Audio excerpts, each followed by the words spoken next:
Bienvenidos una vez más a Un Día con Ángel, aquí en Excelsior TV, en un principio más de semana. Este lunes, en una semana que va a estar muy movida por aquello de la cuestión política, ya ve que hoy, alrededor del mediodía, el nuevo dirigente del Partido Revolucionario Institucional, el licenciado Manlio Fabio Beltrones, acudió a registrarse y este jueves, tengo entendido, se le tomará la protesta que establecen los estatutos de ese partido. Pero también la semana dará un poco de qué hablar, en relación con esta elección que se celebró ayer en el Partido Acción Nacional y quién sabe qué nos traiga este pleito interno en el PRD. De alguna manera, pues, esta semana va a ser una semana política, pero a nosotros que vamos más allá de las notas, más allá de las noticias, tenemos que buscar para rascar por ahí para que salga lo trascendente. Y fíjese usted lo que son las cosas. Hay muchos elementos que nos llevan a comentar cosas trascendentes y no esas cuestiones internas de los partidos que, pues, si les interesa a los militantes, pues allá ellos que opinen de eso y los resuelvan. Los problemas, por supuesto. Mire usted, yo no sé si recuerda aquellos años de antes de 1987, cuando nuestro país tenía una de las economías, era una de las economías más cerradas del mundo. El modelo que implantamos posiblemente a principios de los años 50, con un proceso de industrialización que veía hacia adentro, dirían los técnicos, un crecimiento endógeno, es decir, vernos el ombligo, ver hacia adentro, un modelo desarrollado por los teóricos que controlaron durante decenios la CEPAL, la Comisión Económica para América Latina, y de ahí la calificación que se le daba a ese modelo, un modelo cepalino, se decía, que esencialmente era sustitución de importaciones y se manejaba aquello de la teoría de la dependencia, que las metrópolis o los países avanzados nos vendían productos elaborados y nosotros solamente materias primas. Y toda esa baratija que por fortuna hoy yace en el basurero de la historia, echa pedazos esa visión. Pero en México el modelo de economía cerrada, evidentemente esto generaba grandes beneficios no solo a pseudoempresarios, más bien negociantes, y a sus cómplices en el aparato político, en el aparato público, de tal manera que le permitía a los que integraban los niveles más altos de la burocracia enriquecerse de manera ofensiva en esa complicidad y favoritismos a los negociantes. El consumidor, bueno, pues que se friegue el consumidor, ellos se enriquecían y podían disfrutar de lo mejor que producía el mundo porque podían introducir de contrabando a este país lo que quisieran sin control alguno. Pero el consumidor tenía que comprar productos malos y carísimos. De ahí el enriquecimiento de estos que llamo yo negociantes en vez de empresarios. De aquellos años de economía cerrada, todavía subsisten hoy en una buena parte de los integrantes de la clase política varias baratijas, las cuales han aflorado en estos últimos días. Una de ellas, vendida o promovida por el mismo presidente de la República, cuando a fines de la semana pasada, hace unos cuantos días, dijo que la devaluación era algo positivo porque elevaba la competitividad de la economía. Esa idea de que la devaluación de la divisa de un país eleva la competitividad de la economía, pues es una baratija también echada al basurero de la historia, pero antes de ser lanzada por allá, tirada a ese basurero, generó daños increíbles, particularmente en países como México, donde Siempre pensaron los políticos que nos gobernaban en aquel entonces, y por la declaración del presidente vemos que todavía hay algunos en posiciones destacadas en el sector público que piensan que devaluar es bueno para la economía. Bueno, si efectivamente es como dicen que es bueno para elevar la competitividad de la economía o de algunas actividades, pues ¿por qué nos quedamos en 16.75? Pues vamos a llevar la paridad a 100 pesos por dólar, o ¿por qué no a 1,000? Es un número muy fácil de utilizar, el 100 o 1,000, y entonces sí la economía mexicana iba a ser competitiva. La verdad es que no es así. Es una ilusión propia de quienes les gusta la demagogia o ignoran todo de la economía, o a sabiendas de que la devaluación de una moneda no genera competitividad, no quieren ellos reconocer las políticas públicas equivocadas que han diseñado y promovido y puesto en práctica, y entonces salen a defender la devaluación de la divisa, en este caso la mexicana. Esa es una de las baratijas, pero hay otra baratija, esa que dice que el gasto público es el instrumento óptimo por excelencia para generar crecimiento económico.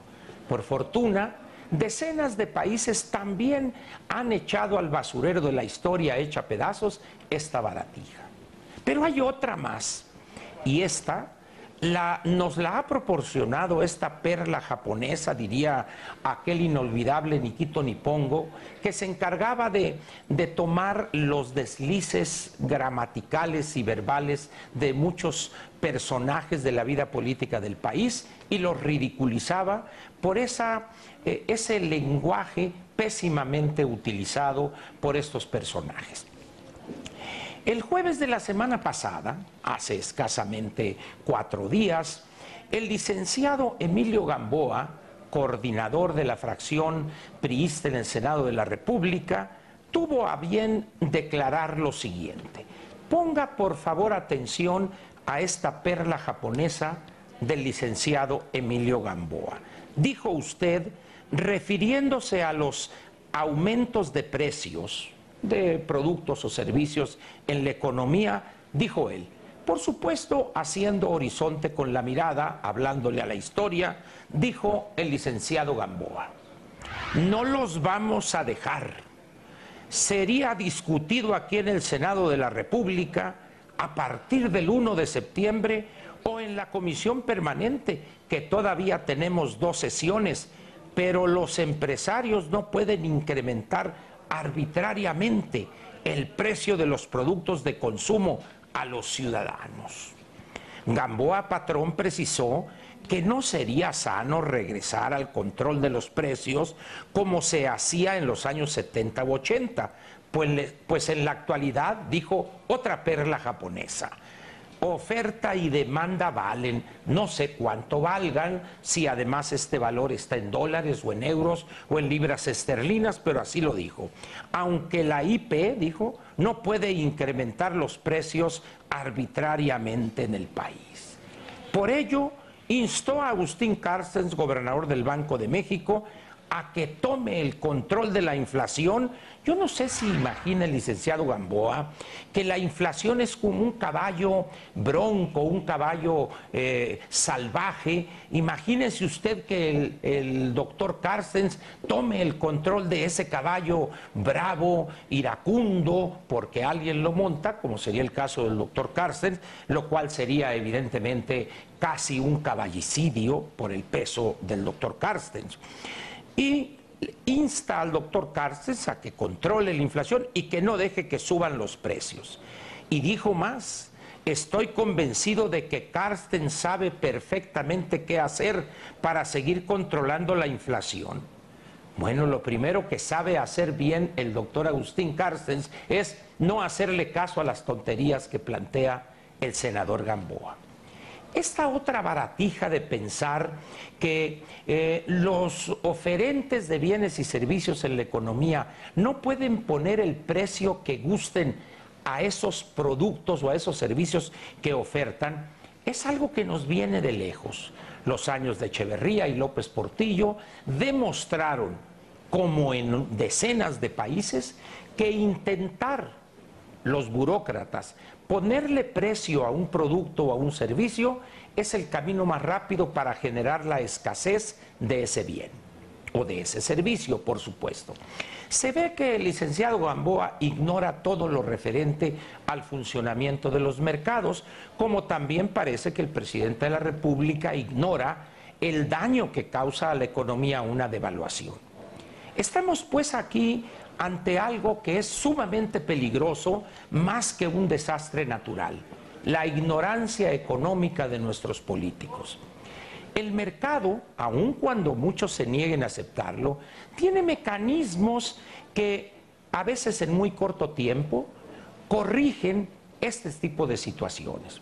Adam Smith, en su famosísimo libro de la riqueza de las naciones, habló de esa mano invisible que no es otra cosa que ese mecanismo autocorrector. Cuando tiene usted un oferente de un bien y que sube arbitrariamente los precios de ese producto por encima de algo razonable, el mercado lo castiga y se va y le compra a su competidor.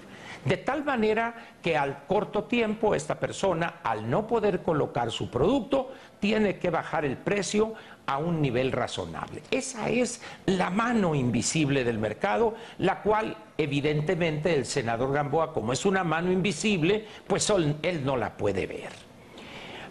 Lo que demuestra esto, tanto la declaración del presidente como de aquellos gastólatras que piensan que la vida nada es sin el gasto público, y estas cosas absurdas y tonterías económicas del licenciado Gamboa, solamente demuestran que no obstante haberse abierto esta economía desde 1987, un gran número de integrantes de la clase política todavía siguen promoviendo aquellas supercherías propias de una economía cerrada y no de una economía abierta como la nuestra, que participa activamente en la globalidad.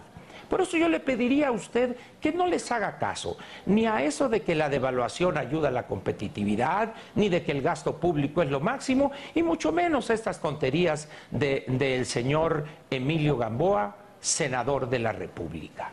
No olvide usted que los mercados, cuando se les deja actuar, funcionan y ponen en su lugar a esos empresarios voraces, no comprándoles y yéndose con la competencia.